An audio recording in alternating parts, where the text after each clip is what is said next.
and better address the need for mental health resources in kids. That's the goal of a program that's new to Omaha. 3 News Now reporter Ron Johnson went to understand how it'll fill in the gaps of existing options. 1, 2, 3.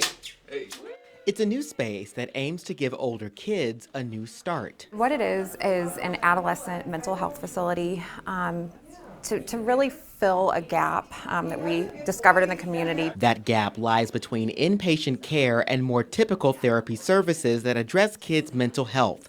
Called Imagine, the first of its kind space for Omaha brings a new option for kids with mental health challenges, aged 12 to 17. It's run by Northpoint, which operates inpatient programs across the country.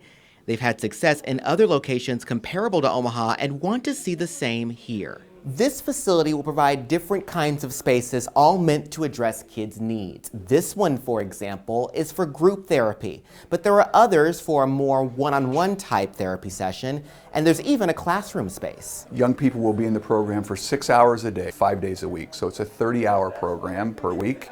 And that really addresses kind of their intense emotional and behavioral needs. At the same time, the facility will address potential learning pitfalls, offering resources for middle and high school students. We need to work on credit recovery, GED prep.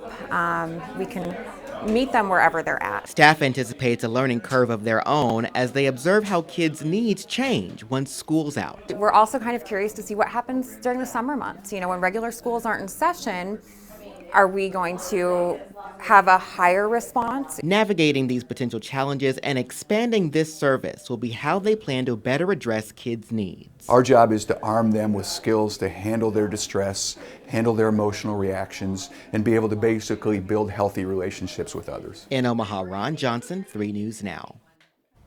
Imagine is at 87th and Frederick, just south of Center. It'll start accepting patients on March 6th.